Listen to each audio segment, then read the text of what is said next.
Hi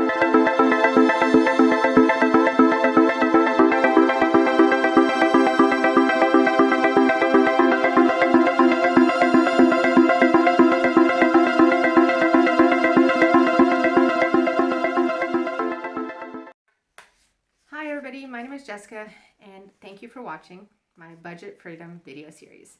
I wanted to do a quick update today on my yearly bills that need to be paid once a year. I did share a little post about this and do a video on it before.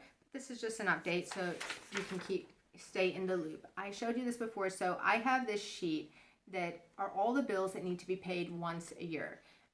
Examples of that are I have a dog tax, a house tax, car tax, house insurance, homeowners, house tax, I already said. I have a yearly TV license fee, the car insurance we pay once a year, MOT, and then there's a road tax called Vinetka here.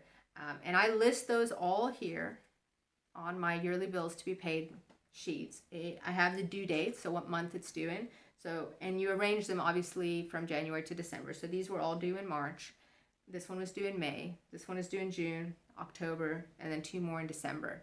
So it's really nice because you not only don't forget to pay these bills, you plan for them and they're less stressful.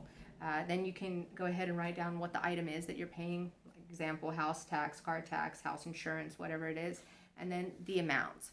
So you'll see my little tick marks there. I've already paid all my March bills and I just paid my May bill. I don't know if you can see that, but it's May. It was our house insurance. It was $420.10, and because I had my yearly bill sheet filled out and I knew how much I needed to save every single month in order to have the money ready when the bill came and not have my budget thrown out or be stressed out, it was so much fun to pay my house insurance. Literally, the day the insurance lady called me, I was like, your house insurance is up for renewal. We sent you the bill. I was like, yep, no problem.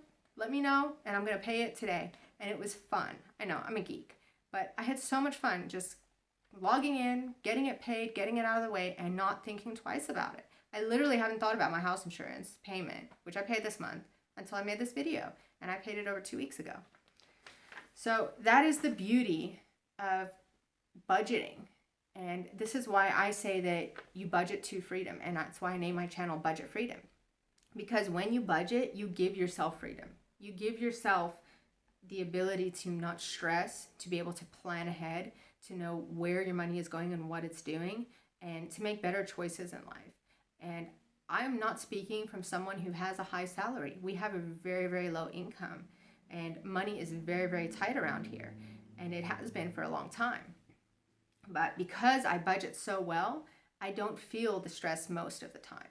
And as you budget more and you get better and better, you feel more and more financially free. And the best part about it is you actually start to become richer, because the more you budget, the less you waste, and the more you plan ahead, you actually find more money in your budget because you're not wasting it on unexpected things or thinking that things are unexpected that really are not. Because if you have house insurance, you know that it's an expected bill. But if you don't save for it, then it becomes a stress in the month. You have to pay that money. Your budget gets down. Then you use your credit card. Then you are depressed. And you're like, well, I'm using my card anyway. I couldn't make the budget. You might go buy some extra things. Then you're in more debt than you would have been in if you just budgeted.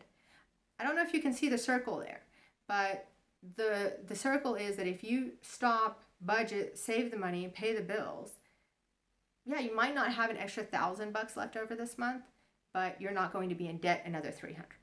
And that's what the goal is, especially with a low income. If you're not somebody that has an extra $800 or $1,000 disposable income every month, you got to be really careful with your money and you got to use it wisely.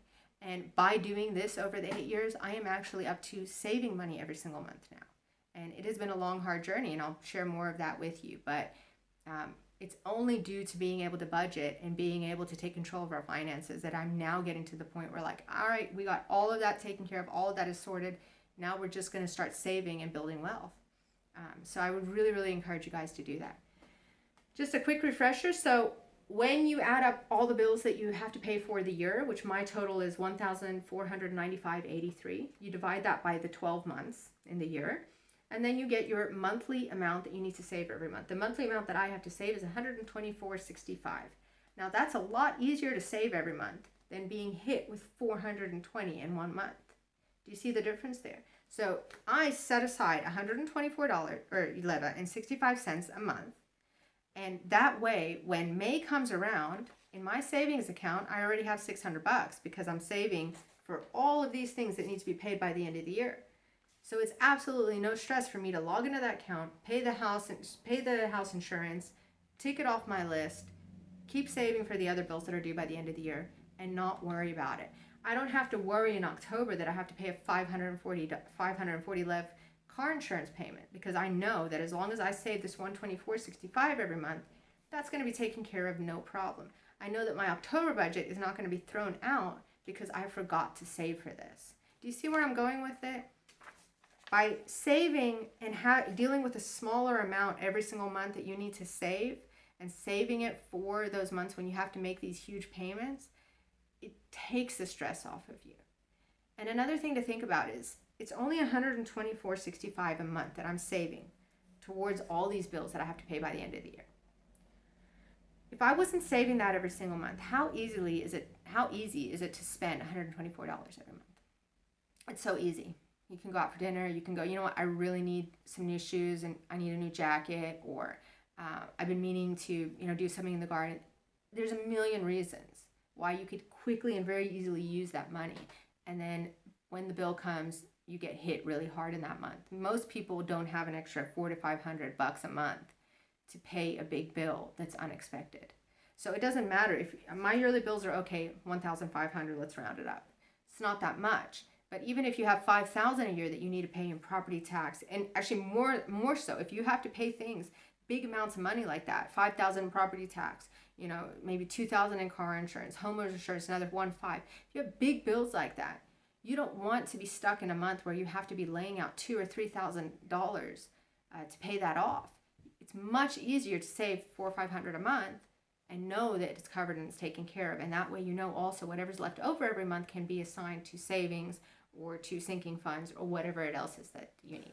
So I hope that this was informative. I hope it explained the reason for writing down your yearly bills, adding up the amount, dividing it by 12 months, and saving that money every 12 months. And I hope that I also helped you get a little bit more insight to why it's really good to budget and how you can actually become financially free and grow your money, even if it's a little bit at a time, by budgeting. And how it's a lot easier to save small amounts every month than be hit with a big amount every month. Let me know your comments in the comment section, and I'll check in with you next time. Thanks for watching. Bye-bye.